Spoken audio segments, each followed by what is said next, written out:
Good morning, everyone. Today's workshop will focus on DUI repeat offenders here in the state of Pennsylvania, requested by my friend and colleague, your Senator Tom Killian. Drafting legislation in Harrisburg requires some significant input from the community. This input is especially needed when it involves a situation like this. We've been able to pass and enact some meaningful legislation last session on similar topics, but there's no doubt in our mind that more must be done. And so I think it's our hope that this roundtable and that all of you who have agreed to speak today will help us in preparing for those next steps. What happened in February was tragic. Similar situations have happened across Pennsylvania, across the country. That's why we're here today.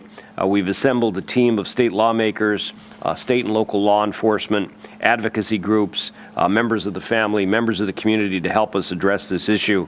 Once again, I want to thank all of the panelists on behalf of the Senate Majority Policy Committee who have met with us today. Now I turn the rest of the hearing over to my friend Senator Killian. Tom? The gavel is yours. Thank you, Dave, and I really appreciate Senator Adler for taking the time to travel here to Delaware County for this hearing. And I especially want to thank Dean Aikman's family, Roseanne and Rich DeRosa, and Chris Ekman for being here as well, and also Chris Demko, who also suffered a tragedy. We all know you suffered greatly when your loved ones were taken by a drunk driver. It means so much to us that you were here to share your stories and provide insight. I only wish this was under better circumstances. On February 16th, something that is unimaginable to most people happened. Dina and Chris Ekman were struck in a violent crash by a drunk driver while on their way home from a family event. Dina's life was taken that night by someone who had previously been convicted, not one, not two, not three, not four, but 5 DUIs.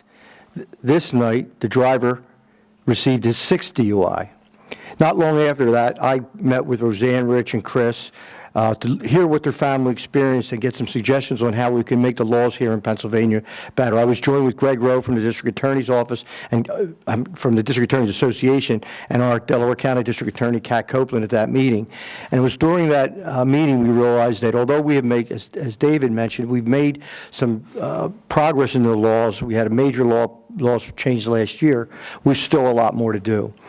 I also know how deeply Deanna's death affected our community. Countless friends and family members waited for hours at bitter cold to pay their last respects at our memorial service. She was absolutely beloved by so many people. Since this accident, everyone has been asking the same questions. How could this have happened? How could someone who had already had 5 DUIs once again get behind the wheel while intoxicated and end someone's life? And what can we do to prevent this from happening again? It's my hope that we can answer some of these questions today and that we incorporate some of the ideas we discussed into Deanna's law, which I introduced earlier this spring. Where we are now is we have a co-sponsorship memo out and we're drafting the language. The purpose of this hearing today and this roundtable is to get further input as we clarify that language so that we can work to prevent a tragedy like that from happening again. Before we begin the roundtable discussion, I would first maybe start at the end and have everybody introduce themselves. My name's Chris Demko. I'm one of the co-founders of Pennsylvania Parents Against Impaired Driving.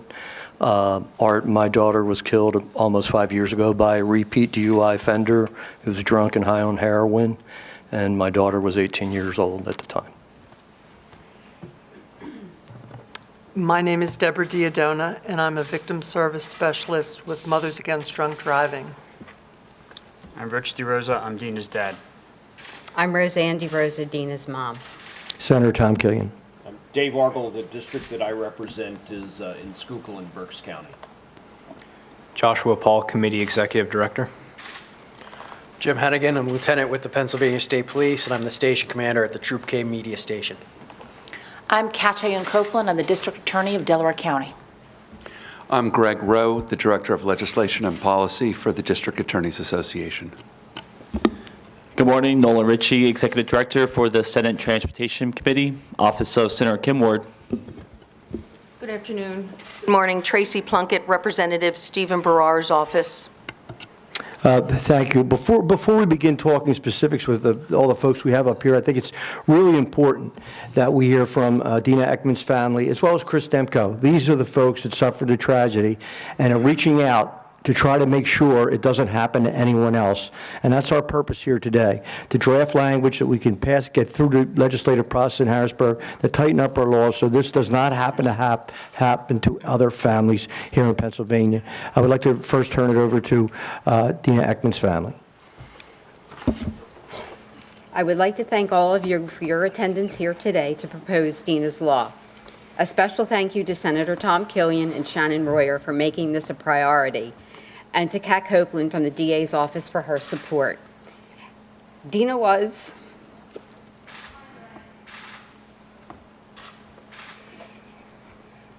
Take your time, no rush. Sorry. Dina was a 45-year-old woman whose life was tragically taken far too soon. For a tiny girl, her heart was enormous and filled with compassion for others. Dina was a beautiful, gentle-hearted, loving person. Her smile was contagious and her laugh brightened a room. She touched the hearts of many. On the day of her funeral, 1,000 people stood in line in the freezing cold for hours to pay tribute to a person they would never see again. On February 16, 2019, only minutes from their home, Chris and Dina were struck head-on by a 5-time DUI drunk driver. Dina died in her husband's arms as he was yelling for help for his wife of 17 years. Chris's physical injuries were a broken pelvis and fractured ribs. He had surgery and is still not able to perform all the daily tasks he used to do with ease. The mental anguish is the horrific nightmare he witnessed that night, which plays over and over in his mind. Dina's preventable death has left Chris without a wife, us without a daughter, and my children without a sister. Her untimely death has devastated family and friends. I gave each of you a picture of Dina's funeral card, her face filled with love of life, also a picture of the demolished car that she was trapped in for hours and died. Why in hell would a 5-time DUI offender be on the road when all of his previous arrests were the highest blood alcohol levels and multiple charges of reckless driving? Unfortunately, a Delaware County judge ran David Strohauer's sentence concurrent instead of consecutive, and the DA agreed to it. Also, the parole board released him early on good behavior. Sounds like a comedy of errors that turned into a tragedy. If David Strohauer had a gun and shot my daughter that night, there would be no question that he would be charged with murder. He used his vehicle as a weapon to achieve the same purpose. I also gave you a copy of a law in Texas that under certain circumstances, a vehicle is classified as a weapon when it causes death. Because of these decisions, my husband and I are a member of a club we never wanted to join. We would choose to never be in this club, but now we can never leave. We are the club of grieving parents. Chris has lost his other half, the love of his life, the one he can never replace. The grief we all experience is unbearable. We carry it always. It follows us always. Every event, every single thing requires more effort and energy because we carry the additional burden of death and loss. The anger, the pain, especially the senselessness of this tragedy is almost impossible to comprehend. A mother's grief is a torturous life sentence that no one wants to live. It's bargaining for a different ending over and over again. I'm left with a math equation that never equates. No matter how many times I count, my children never add up to 3. One is always missing. David Strohauer destroyed our family, and the criminal justice system failed us miserably. Our DUI laws must change. Dina wasn't the first to lose her life, and unfortunately, she won't be the last. Do not think for one moment that you are more powerful than God, that this could never happen to you. I never ever thought it would happen to us. Thank you.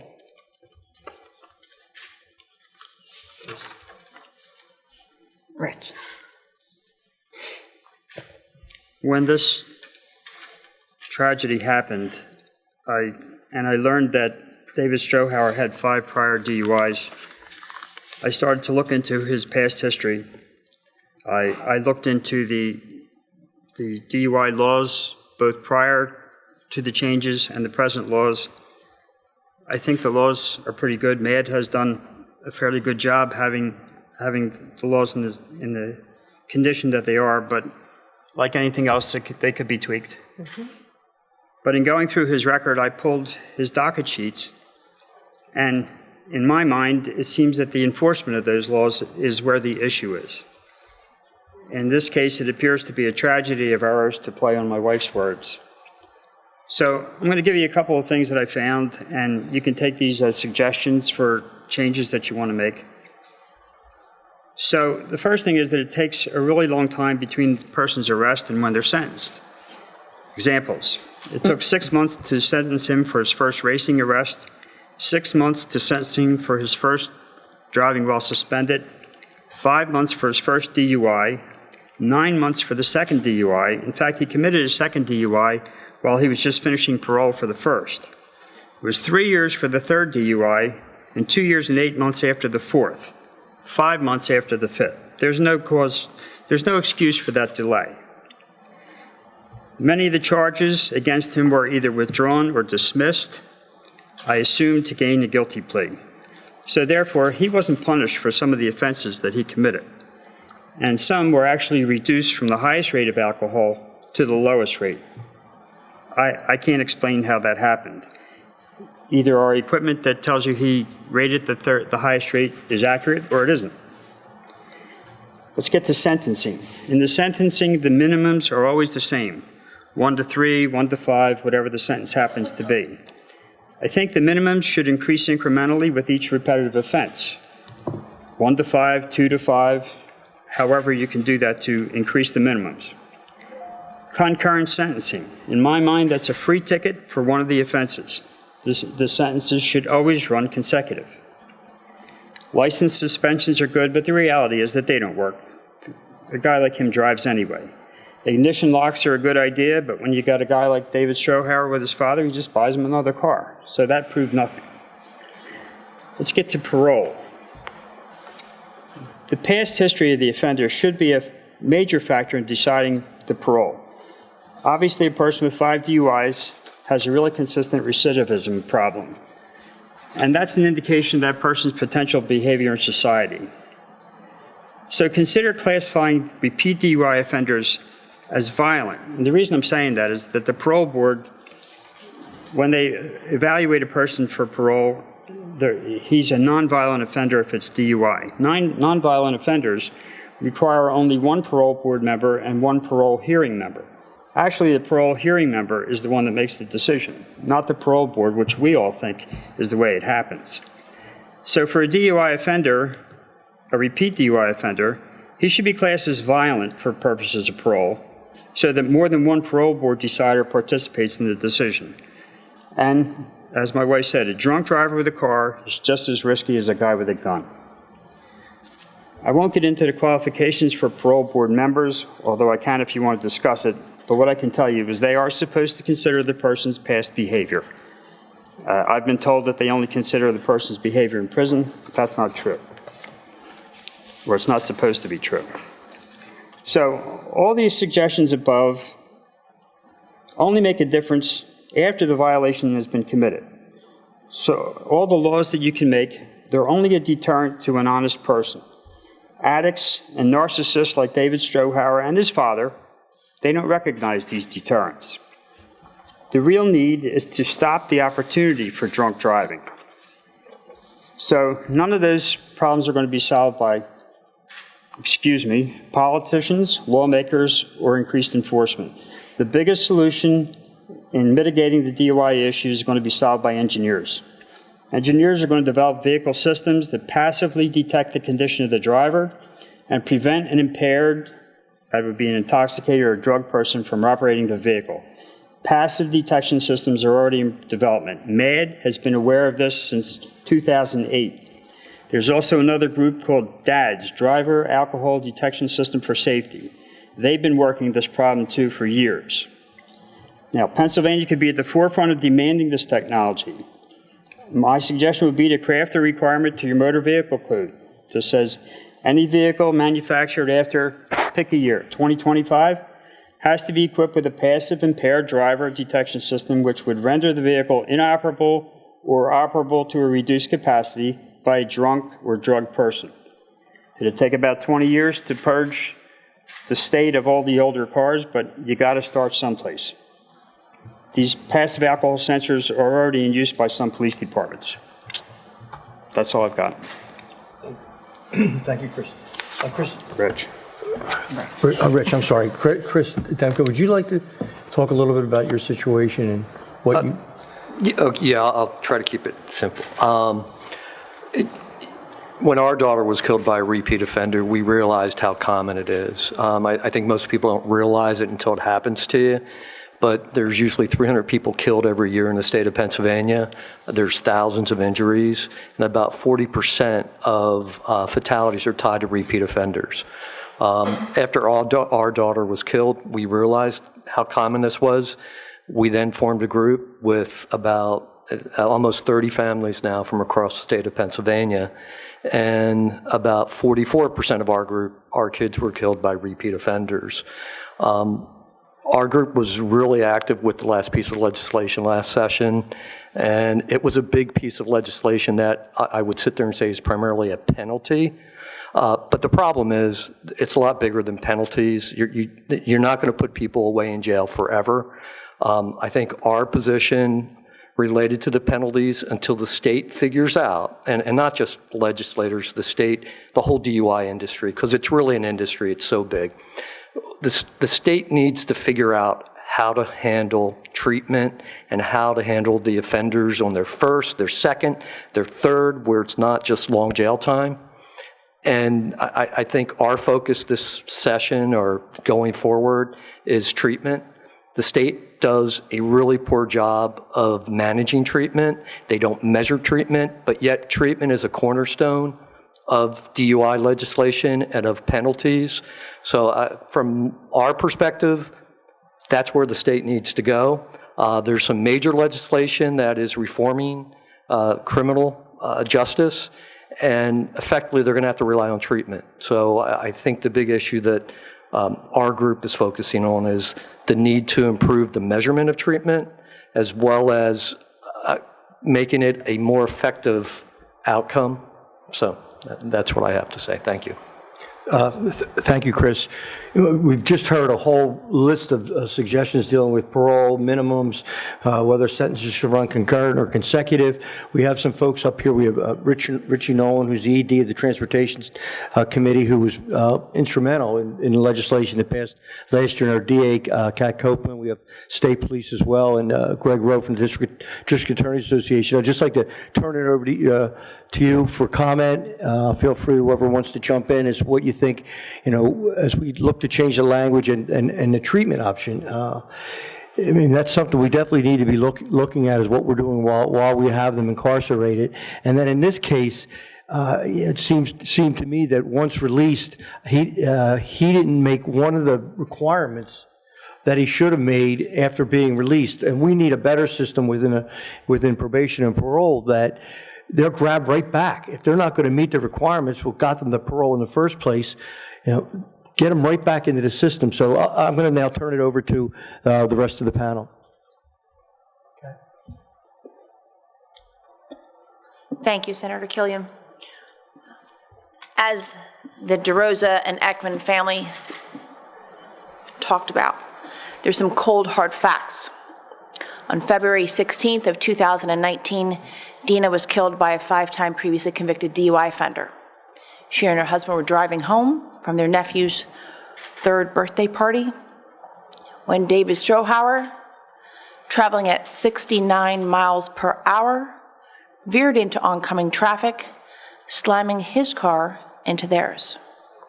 He fled the scene on foot, only to return and claim he had not been driving. The devastation he left behind, not only to the Ekman family and the DeRosa family, but to the community at large, is unimaginable. At age 30, this was his 6th DUI offense within 10 years. He was drunk, with a BAC of 0.199%. In addition to alcohol, he had cocaine, marijuana, diazepam, commonly referred to as Valium, all in his system. He is what is referred to as a Tier 3 offender and was on state parole for 5 months at the time of this offense.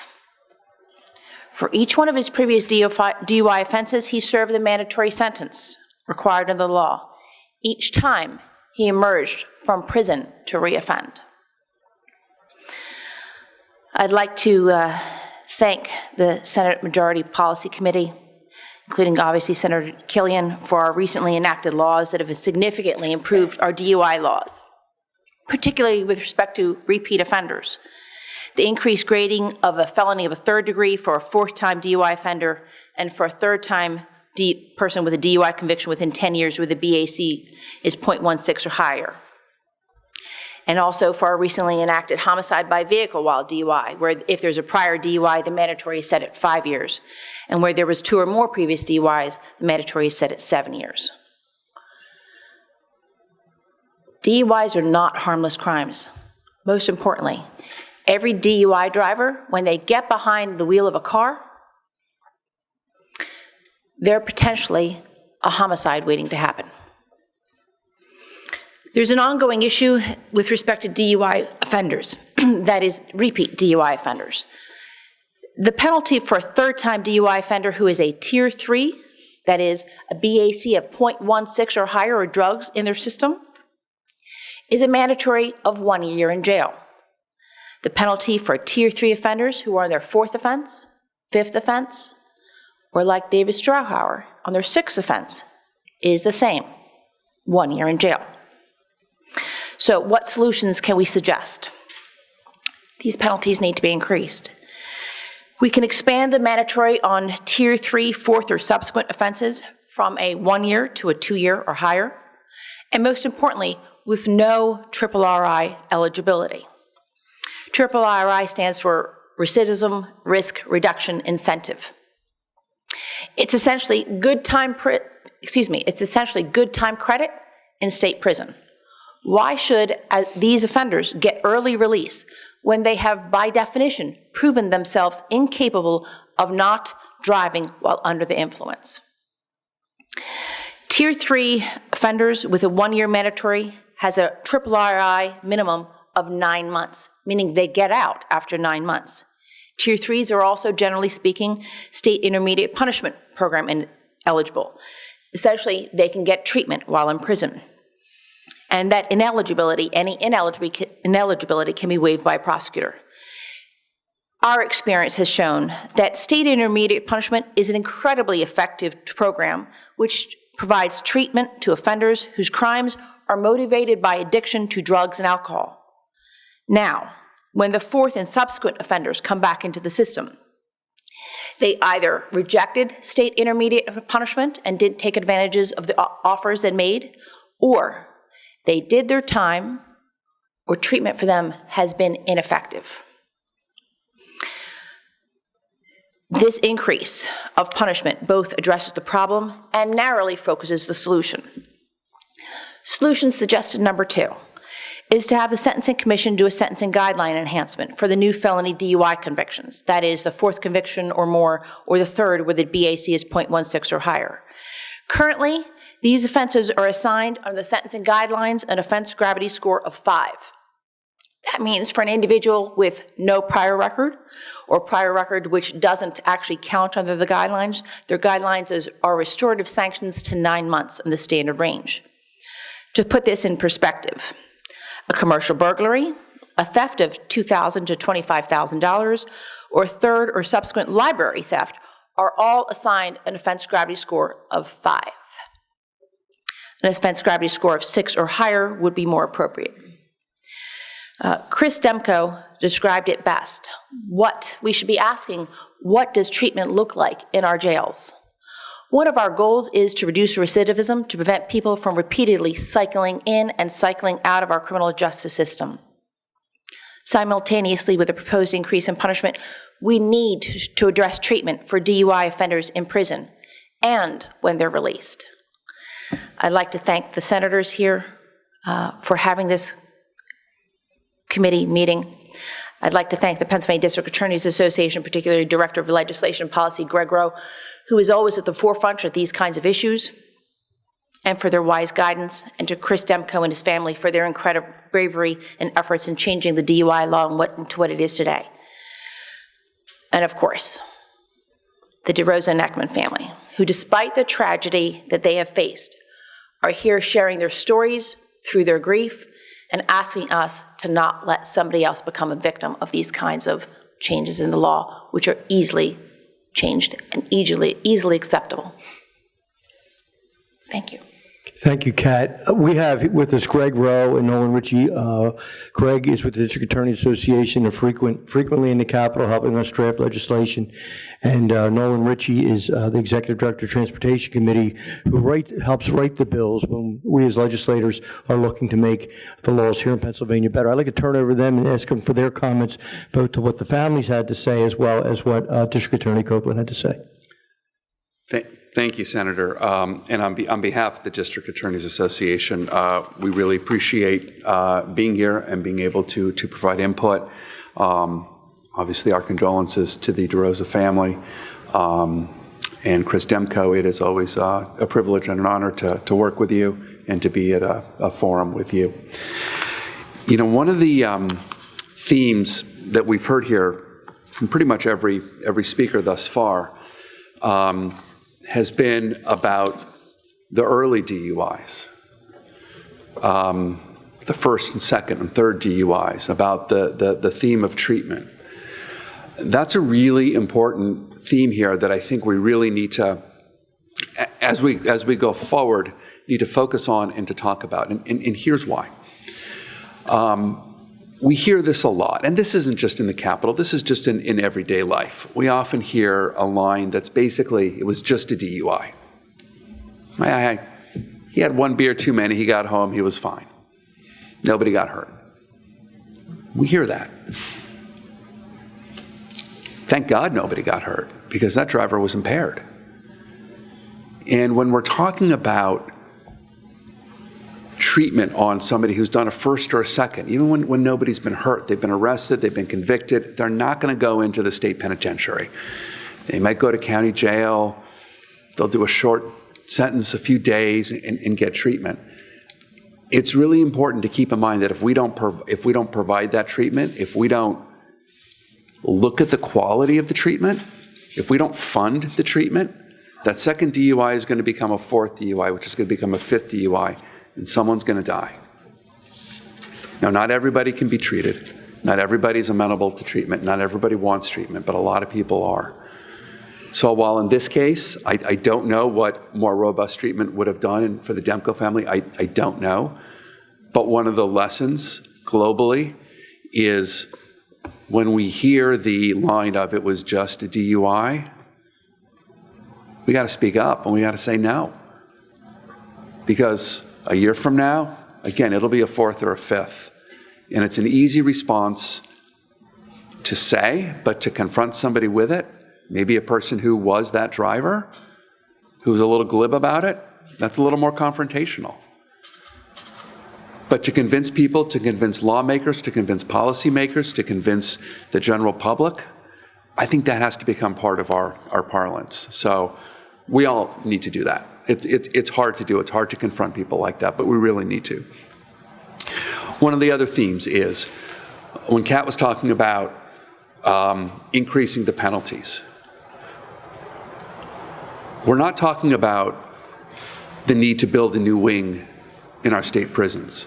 We're not talking about increasing costs or having to raise people's taxes or having to bust open the budgets of the state parole board or county probation.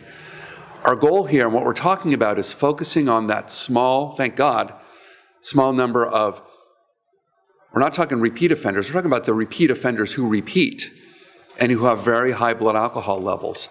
And really, as an initial matter, start focusing on them and upping the ante, because for some, the only appropriate sanction is incapacitation. Because for some, treatment is not going to work, or it's going to take a lot of time to work, and they're not going to get the message.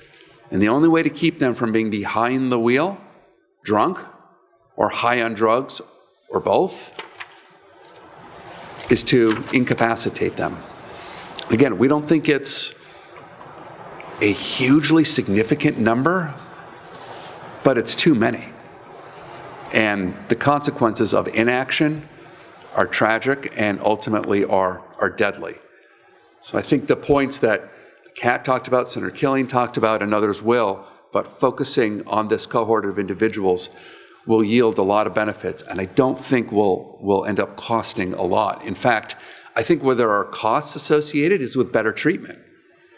I've often said, I'm going to end with this here, but I've often said, as we look at criminal justice reform and improving the system, and we should, because the system can certainly be improved. Treatment is a huge component of that, but treatment costs money. Intervention costs money. You can't reform the system on the cheap. And that is so appropriate and on point here. It may require more counselors, more addiction counselors, and not just for alcohol, but for drugs and mental health, because they all go together. And if we're serious about this, if we want to make a real difference and do good treatment and evaluate it, it's going to cost some money. I'm not going to say where the money should come from. That's harder, but it's going to take an investment, and the investment will work out. It will yield great results. But without a serious and significant investment, we're kidding ourselves. And I know we can do that. We've got great people at the table here. I know you're here, so you're invested in making a change. But any solution that does not require more dollars, better use of dollars, and more effort, and everyone looking at themselves and what they do and admitting some things that collectively we haven't done as well as we can and what we can do better, then we're kidding ourselves. But I think we can do that.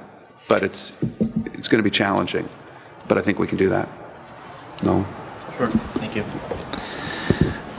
My thoughts and prayers are with the families who have lost a loved one. This is definitely never an easy issue that we deal with in the legislature, and I want to echo Senator Killian's comments. My role is to help usher legislation through the challenging, complex legislative process, and I know I have become close friends with Chris Demko, unfortunately through this situation, but he recognizes the challenge of getting significant DUI legislation passed. And I'll speak a little bit to that because we have seen some significant accomplishments within the legislature within the last couple of years, most notably with Act 153, which finally created a felony DUI in Pennsylvania. And we never had a felony DUI before in this state. So that was a significant milestone that we were able to accomplish together, and also increasing the mandatory minimums for homicide by vehicle. But this is not easy in the legislative process, and this requires time, effort, one-on-one, press conferences, so forth and so on. There is a lot that goes on in the Capitol on a daily basis in legislative season, but at the same time, there are very important issues that we must address and prioritize. And working with the senators, which is my responsibility to work with them when they set the policy, I help to provide good guidance in developing that legislation to ensure that also is adhering to federal state standards as well. And I bring that point up because we have to also be cognizant that the federal system, through the National Highway Traffic Safety Administration, for example, they also have different parameters that we must adhere to. So that's something important that working through this process, we'll have to understand where we are as a state in comparison with other states. That is something we continuously work on as well, making sure that our DUI laws are stronger than other states, and looking at some other aspects such as license suspensions. I think we have definitely seen that suspending a person's license does not automatically deter them from driving. So we need to be smarter at what we are trying to accomplish through the legislative process, And the ignition interlock law, which was another significant piece of legislation that we passed in the General Assembly a few years ago, that was also, again, another uphill battle. And for me, working on this legislation, it's hard for me sometimes to understand why this is such a challenge, getting our laws to be stronger. And it is, unfortunately, a process that does take time, but I'm really, really excited when I see members like Senator Killian, like Senator Argyle, who stand up for these issues and become champions of these issues. And that's what we need to get some more stronger laws for DUIs. Thank you. Thank you, Nolan. Debbie, would you like to comment? You've been involved in these issues for a while. Yes, thank you. First of all, Senator Argyle, Senator Killian, thank you for the invitation to be here today. It's sad that it took the tragic events of February 16th, which resulted in Dean Ekman being killed, to bring us here to discuss the complexities of the repeat DUI offenders. I want to personally thank the DeRosa family, Roseanne, Rich, and Chris, Dina's husband, for their bravery and courage to be up here today and to share this personal story, which really dealt with the worst day of their life. And their motivation to do so is to really spare people in the future, to save someone or spare another family of having to go through the pain. I've provided the people up here on the panel with a packet, and it has some statistics, but for the benefit of those who don't have that, I just want to review some of it. Now, some of these are national statistics. Drunk driving claimed the lives of almost 11,000 people in the years 2016 and 2017, according to NHTSA, showing that drunk driving remains the leading cause of death nationwide on the roads today. On average, 2 in 3 people will be involved in a drunk driving crash in their lifetime. Every 2 minutes, a person is injured in a drunk driving crash. So if you look at your watch, think about the time that we've been here today and think about how many people have already been affected. Every day in America, another 27 people die because of drunk driving crashes. 50 to 75% of convicted drivers continue to drive on a suspended license. And I know some comments today reference that. I think that is important. Just because someone has been charged and they have a suspended license, similar to David Strohauer, does not mean that they're not going to get behind the wheel of that car. An average drunk driver has driven drunk more than 80 times before their first arrest. 25 to 30% of drivers with a BAC of 0.08 and above who were involved in fatal crashes are repeat DUI offenders. A lot of times, the repeat DUI offenders are referred to as hardcore. NHTSA estimates that approximately 1/3 of the 1.5 million drunk driving arrests each year involve the repeat DUI offenders. I don't think there's any disagreement with the statistics. And based on the comments that have been shared so far, I think the stats are accepted, and I don't think there's any dispute. The question really is what can be done. I think what Rich DeRosa shared with us regarding the technology will ultimately be what solves this situation that we're dealing with. I don't think we can afford to wait. I don't know how other people feel. I think the DAD system is hopeful, but if you look 20 to 25 years down the road, I think we would be foolish to wait. I agree with everybody that it has to be a kind of a multi-pronged approach. I think we need changes in our legislation. I think Roseanne mentioned the weapon enhancement, which is something that the state of Texas has to really treat a vehicle as a weapon, because clearly it is. Who wants to be on the receiving end of that? I think what Kat mentioned in terms of changing the penalties, I think all of those changes are good. And I think I'm going to maybe say it a little differently, Nolan, but Pennsylvania really has just incorporated new legislation, and it was an uphill battle. So I think it's fair to say, what is the appetite out there for future changes as we try to push this through? I think that enforcement of DUI laws is important, and I think that's all types of enforcement. It's not just with the police officers who do the initial arrest. I think we really need to look at the judicial enforcement. Why are there so many pleas out there? Why, as Rich said, our sentence is running consecutive versus concurrently? I think that we would be remiss not to really talk about, and I'm going to just call them enablers. I think there's probably better terms out there. How about these people that are allowing people with suspended sentences to drive their cars? I don't understand that. There is rarely a criminal charge, if any, when that occurs. Pennsylvania is ranked, it's changed because of the recent law changes and the felony laws, which, again, PA Page should be commended for the hard work they did to get those laws passed. Pennsylvania is ranked 43rd in the nation.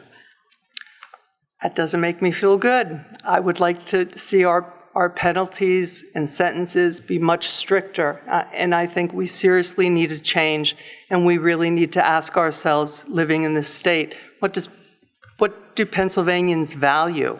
You know, is this an acceptable way to respond to the DUI situation? I think along with legislative changes and enforcement, I think there needs to be monitoring. And there has been a lot of success with what I will call the SCRAM bracelet, which is the secure, continuous, remote alcohol monitoring. Different counties within the state have used it very effectively.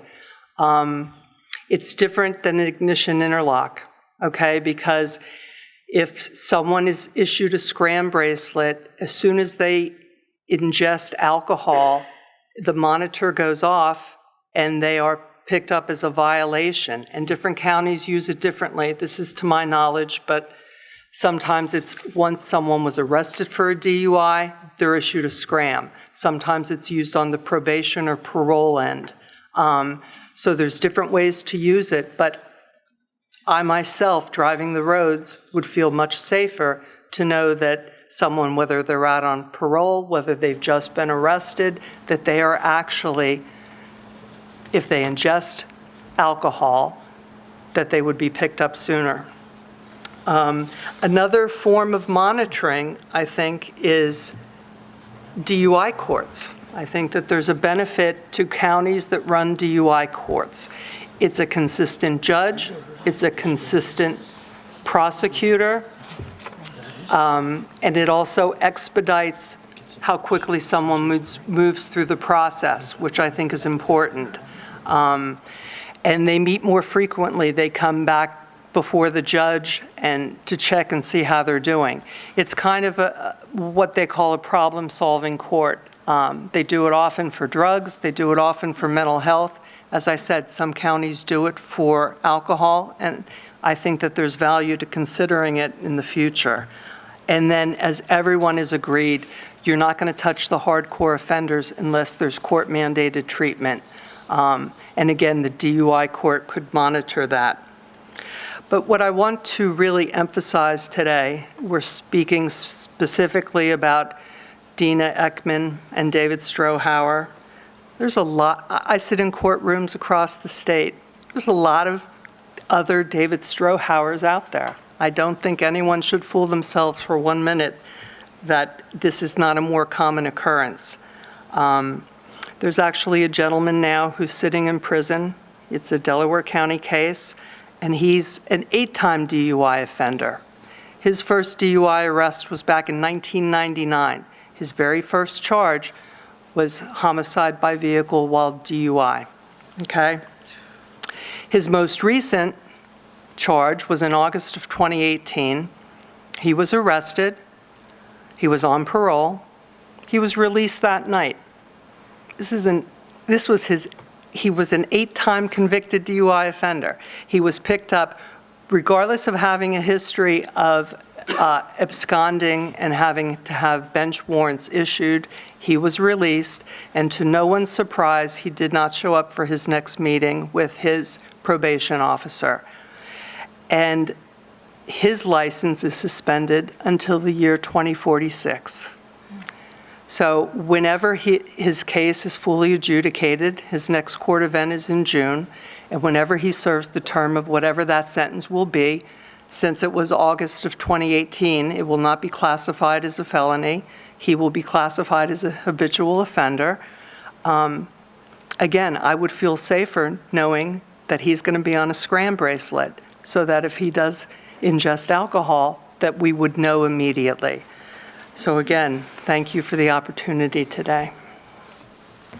Thank you, Debbie. Lieutenant Hannigan, do you, as someone who's at our state police that are on the streets, do you have any comments? Yes, thank you, Senator. I want to thank the senators for holding this discussion and for inviting the state police to be represented. And I also want to thank the DeRosa and Ekman families and all the other families who continue to speak out. I can only imagine how difficult that is to continually share the story, but it is very important work that you're doing, and I really commend you for that. I will say that as a law enforcement professional, from our perspective, I could speak more on the enforcement aspect and what our troopers on the road are seeing on a daily basis. We have seen, just anecdotally, as evidenced by David Strohauer, mixed toxicity when it comes to driving under the influence. Not only alcohol, but more along the lines of all different sorts of drugs that are in people's systems when they're driving, whether it be heroin, fentanyl, marijuana. We've had numerous incidents recently with people being under the influence of synthetic marijuana from the vape pens that they're smoking, and these are causing not only driving under the influence, but psychotic episodes where people are driving in really psychotic states that is really difficult for our troopers to manage when they have to arrest these people. It's becoming more and more dangerous. It's becoming more and more not only difficult to enforce, difficult to detect. So with the state police, we have been implementing many different programs, many different training for our troopers with regards to drug recognition. We have our DREs, which are drug recognition experts, who are specially trained to detect people driving under the influence of not only alcohol, but different substances, because all of these substances cause people to act in a different manner. And it's not always only alcohol. A lot of times we see a combination of things. We are training our troopers on a daily basis when they're from the academy and even after to be cognizant of this fact and to be able to recognize all the different kinds of impairment that we're seeing on a daily basis. Just to speak on behalf of the state police of what we are seeing, I appreciate that opportunity this morning. Thank you. Thank you, Lieutenant. Question for Kat. Have we, the scram bracelets, that's something new to me. Have we looked at that in the county at all, do you know? We have not dealt with that in the county. Actually, that's, that I'm hearing about it. I think that's something that, thank you. That's something that we'll actually look into on our end. We are familiar with the Rudd DUI that you're mentioning, and some of the pitfalls that exist, and the issues with respect to the fact that our police officers, like Lieutenant mentioned, are oftentimes, their hands are tied by the laws about when they can actually release people and when they must release people. And the fact that they oftentimes have to wait till the blood alcohol results are back before charging them in certain instances. And that's how people like Mr. Rudd managed to be released on an evening after being arrested for DUI. The scram basis is one of the things that we're actually looking at right now. Yeah, I think that'd be very worthwhile. But is that something we could mandate legislatively? I think Chris might be able to speak to this. Yeah, a couple things. There's a couple counties, I'm sure there's more, I just know of two. York County and Lancaster County, they both use SCRAM pre-sentencing. They usually do it for repeat offenders. York has a central booking location, and they move them right to a SCRAM. Lancaster does it probably within a week. It's called DROP in Lancaster. York calls Target 25. Additionally, there is a bill that was recently introduced in Representative Stevens, I think, introduced it, and it would require SCRAM bracelet as a condition for bail. And Nolan, I don't know if you know anything about that bill. It was probably introduced about 3 weeks ago. I was told it may be going to a hearing this week. Well, I can follow up with Todd Stevens and get a copy of that bill to see if we can maybe do something similarly in the Senate. It sounds like a good idea. Yeah. Local guy, Montgomery County rep, good friend. Is there anybody else want to jump in? Go ahead. This might be one of the most disturbing public meetings I've ever attended. I'm 60 years old. I remember when we first began to take the DUI issue, very seriously, and we greatly increased the penalties and the enforcement. And I just marvel at the bravery at this panel. I don't know that my wife and I get upset just thinking about it, and you've lived this. In my experience in the House and the Senate, and I've served with Tommy a long time in both chambers, I've learned that if we attempt to go at the whole loaf, we may not succeed, but if we do it slice by slice by slice incrementally, and what I'm hearing, I think the suggestion here today was to really go after the worst of the worst. And I can't imagine,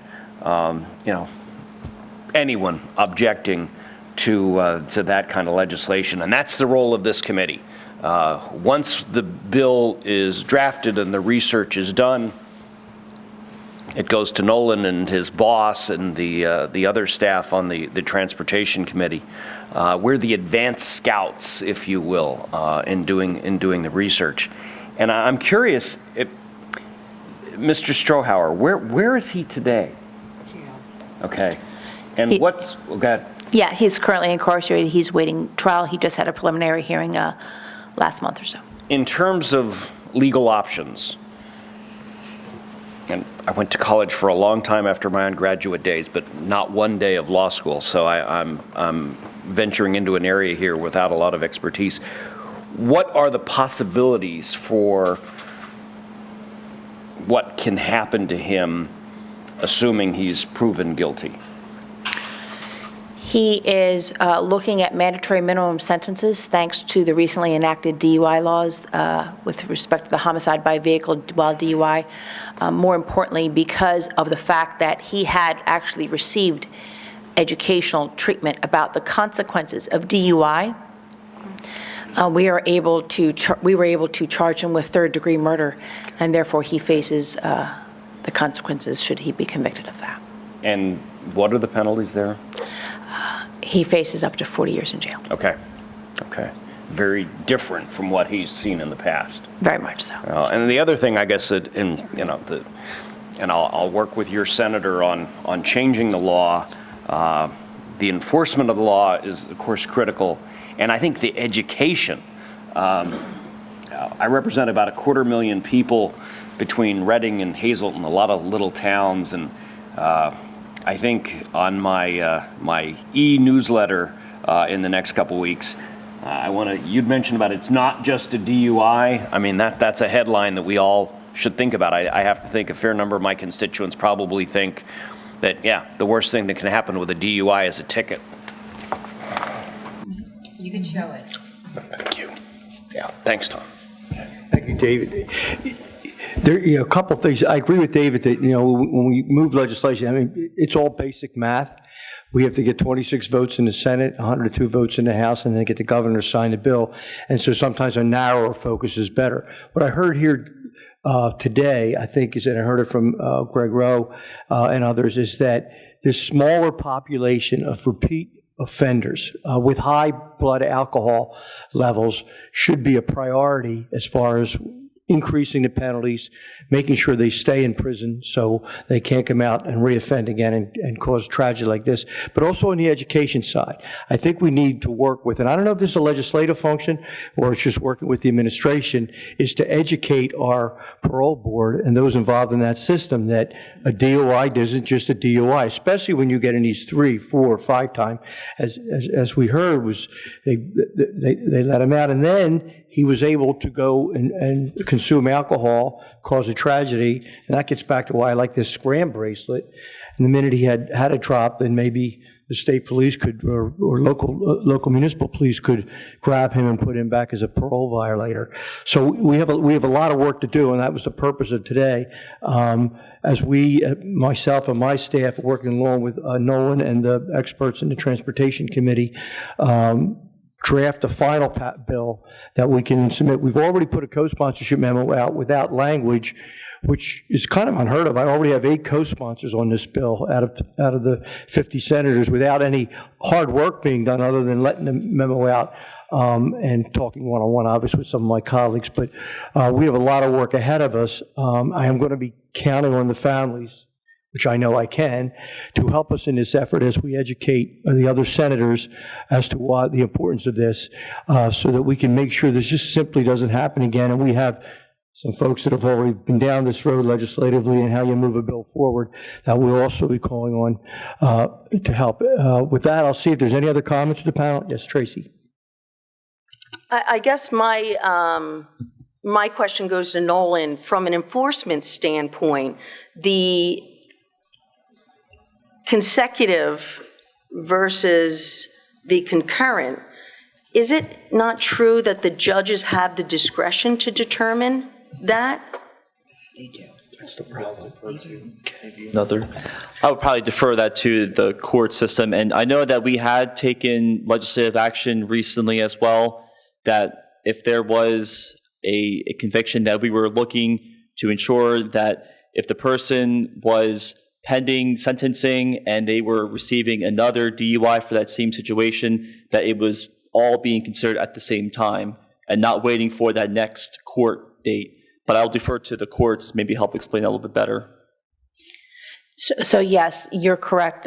Right now, as it stands, it is not required that it be run consecutive, and the court can determine as to whether or not they are run concurrent or whether or not they are run consecutive. Okay. I have a question. If there's someone, the third DUI, and all the charges have been a high rate of blood alcohol, reckless driving, there should be a law where you cannot have it run concurrent. It should be run consecutive. Because what happens is they make a plea deal, the judge agrees to it, and there it is, it's concurrent. It's like a no-brainer to them because they're just sitting there in a courtroom and it's just normal. That has to be changed because if it had been run consecutive, he still would have been in jail. I agree with you. I think it would help to have each sentence should have its own sense of gravitas. Mm-hmm. And when these kinds of sentences are run concurrent to one another, it meant that he got away with it. He did.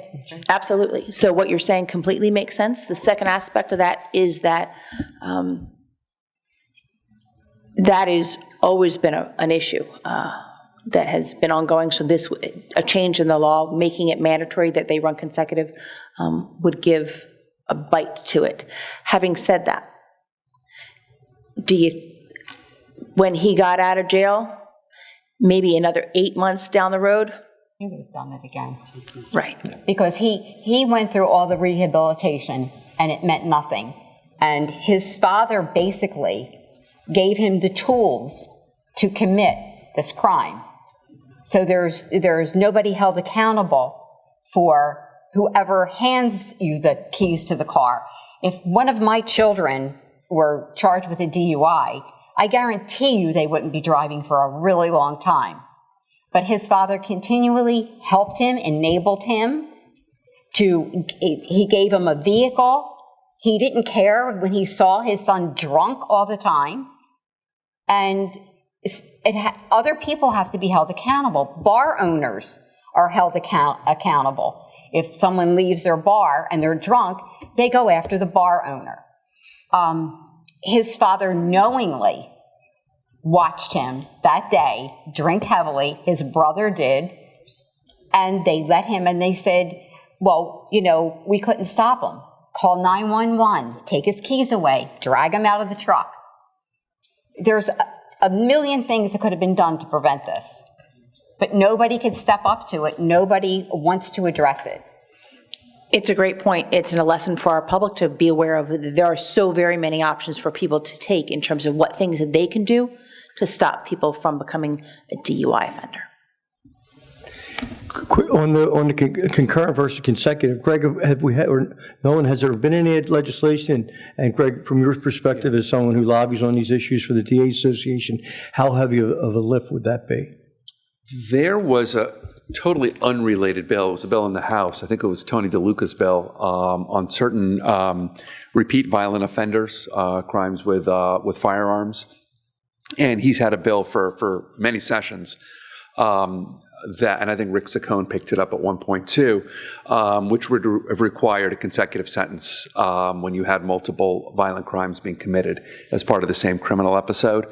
A few years ago, it did pass the House, and then it didn't move past the Senate Judiciary Committee, all under prior leadership in both the House and Senate Judiciary Committees. Yeah, it's a heavy lift. The criticism of it is you're infringing on judicial discretion. So it's an argument similar to that which you hear for those who oppose mandatory minimum sentences. But I think that idea, the criticism goes a step further in that with consecutive versus concurrent, it's either A or B. And in this case, you cross out A being concurrent, so it has to be consecutive. Whereas a mandatory minimum sentence is a floor, and a judge still has some discretion to go up. So, look, if that's what we want to do, I know our association thinks that would be a very appropriate way to move forward as part of the overall package. But I don't think we should at all conclude that it would be easy or simple or uncontroversial by any means. If I could just add one point, I thought your point about with regard to the parole board and hearing examiners, and as we're looking to educate people, it's important to educate those who are making some really important decisions, because I think all of us at different times have to be educated and re-educated about all areas of public policy, even the areas that we work in. We can't forget about actors on the county level. So county probation, county parole, I think is just, it's a detail, but it's an important group to bring into any efforts that we do as well, since so many of the smaller crimes begin at the county level and then kind of escalate up. Let's just always try to make sure we include those stakeholders as well. Thank you. Are there any other comments from anyone? Yeah, if I and I appreciate your concept of keeping it small, because how hard we've all learned legislation can be. But the one thing I'd say on treatment, we're all in favor of the penalties, but we also know that penalties are only good for so long, and eventually, unless we're going to commit people to life, they're going to get out and they're still going to have their problem. We do believe treatment is a solution, but I'd say the state really needs to do a few things. I know recently I pulled some data from PennDOT, who's responsible for reporting on various DUI data. And what we've seen is, over the past 4 years, the measurement for successful treatment for people that are mandated to have treatment for DUI is only 13%. Now, you will talk to some experts that say, well, that data can't be right, but the reality of it is that is the only data available to determine if treatment is successful at the state level. And you either say the data is bad, or if the data is good, it means treatment's failing. And the other thing I'd say is there is no accountability for treatment providers in the state of Pennsylvania. There was a recent case up in Bucks County, Liberations. They created a massive fraud. They were shut down, and they were basically running people through drug treatment for the money. And then you go to look into it, and the state just doesn't have the appropriate oversight. So if we're going to look at treatment, and I would sit there and say treatment's critical, the state needs to do a better job of data, and it needs to do a better job of monitoring treatment providers, because there's no accountability. There's no measurement of saying this provider does a good job, this provider does a horrible job. There's no way to measure that. So if we're going to be serious about treatment, and I think it's a big issue in the state, my recommendation is start focusing on treatment, start focusing on data, and require the providers to report. So that's my 2 cents. Thank you. Thank you. Any other comments? Just one other. We're hearing about, it's much similar to our opioid crisis. We're struggling with an epidemic, and hearing about the family and the accessibility of the vehicle. Tough love is huge in the opioid crisis in any type of addiction. And the accessibility, their family situation, they are permanently scarred by the lack of consistency from the Strohauer family by not giving the accessibility of the vehicle. It's a family struggle when you deal with addiction, but this is crossed over. What is the accountability for the Strohauer family knowingly allowing them to use the vehicle? Is there any accountability on the books for that? I can speak for a family in our group. Their son was killed by a 7-time DUI offender in Chester County. It was about 5 years ago. The Crawleys, I don't know if anybody knows the story. There was really nothing in the statute to go against the parent who provided the vehicle, but they civilly sued them and won for actually a really big judgment, and I think at some point we can talk about it. So there's nothing I understand from a statute standpoint. There may be like a $25 fine. It's like ridiculously low. So I would sit there and say, that is something. The individual that killed our daughter, he was driving his mother's car. It's just another story like that. So. You would hope that fear, knowing that there would be accountability from a criminal standpoint, would deter families. I don't think it does.